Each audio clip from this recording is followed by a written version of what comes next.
Shalom, jemaat yang kasih dalam Tuhan, kita bersyukur hari ini kita boleh kembali disapa dengan suara pengembalaan dari hamba-hamba Tuhan GKY Karawaci. Dan kita bersyukur kemarin kita boleh merayakan ibadah kenaikan Tuhan Yesus ke surga. Lalu apa yang terjadi pada para murid setelah Tuhan Yesus naik ke surga? Maka di dalam Alkitab kita dituliskan di dalam Kisah Para Rasul pasal yang pertama ayat yang ke-12 sampai 14, demikianlah firman Tuhan.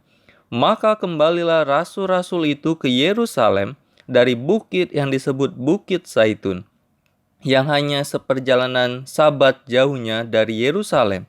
Setelah mereka tiba di kota, naiklah mereka ke ruang atas, tempat mereka menumpang.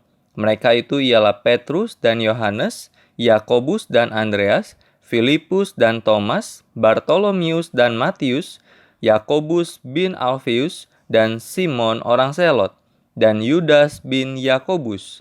Mereka semua bertekun dengan sehati dalam doa bersama-sama dengan beberapa perempuan serta Maria, ibu Yesus, dan dengan saudara-saudara Yesus. Kalau kita melihat di dalam peristiwa ini, maka perpisahan kembali terjadi dan dialami oleh para murid terhadap Tuhan Yesus.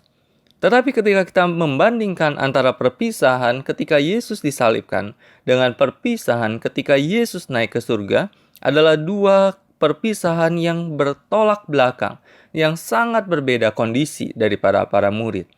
Ketika Yesus disalibkan, maka para murid begitu ketakutan. Mereka begitu bersedih karena keterpisahan itu. Mereka melihat guru mereka yang mereka kasihi, guru mereka yang berjalan 3,5 tahun di dalam pelayanan bersama-sama, tetapi guru mereka diperlakukan dengan hina. Guru mereka harus mati di atas kayu salib. Guru mereka harus dikuburkan, dan kubur itu ditutup dan dijaga oleh pasukan Romawi pada waktu itu.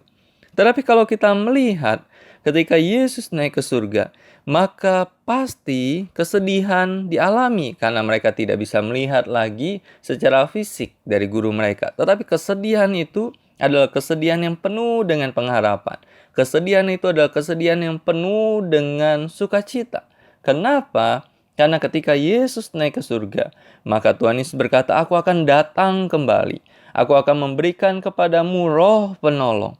Maka di dalam masa-masa penantian akan roh penolong, yaitu kita kenal dengan peristiwa Pentakosta, maka yang dilakukan para murid adalah, yaitu mereka berkumpul bersama-sama. Mereka tidak meninggalkan fellowship itu. Mereka tidak meninggalkan kebersamaan dengan saudara seiman di dalam Kristus. Mereka tetap bersama-sama, dan apa yang mereka lakukan di dalam kebersamaan itu? Maka mereka, dikatakan ayat yang ke-14, mereka bertekun dengan sehati dalam doa bersama-sama dengan Maria, dengan beberapa perempuan, serta Maria, ibu Yesus, dan dengan saudara-saudara Yesus. Mereka berkumpul dengan pribadi-pribadi yang selama ini dekat dengan Yesus, keluarganya, dan para perempuan-perempuan yang selama ini bersama-sama dengan Tuhan Yesus, dan para murid pastinya. Apa yang mereka lakukan?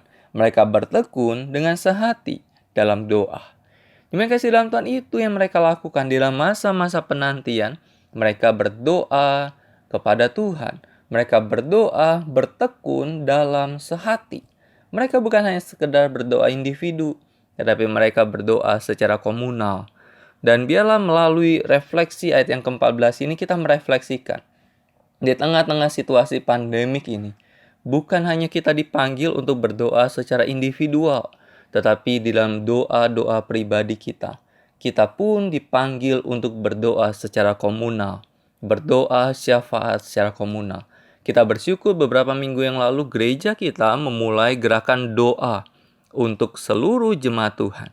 Pertanyaannya adalah, apakah kita bersama-sama berdoa secara komunal, bertekun dalam sehati dalam doa, dengan setiap pokok doa yang dibagikan 1 minggu, 1 kali dengan 7 pokok doa? Apakah kita lakukan itu setiap jam 9 malam? Dan apakah kita berdoa sungguh-sungguh kepada Tuhan, meminta kesehatian di hadapan Tuhan untuk masalah secara khusus COVID ini dan ketekunan, kekuatan daripada Tuhan.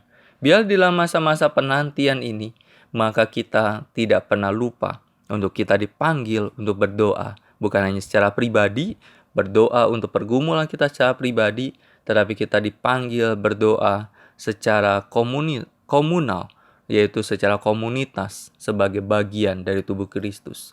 Tuhan Yesus memberkati setiap kita. Amin.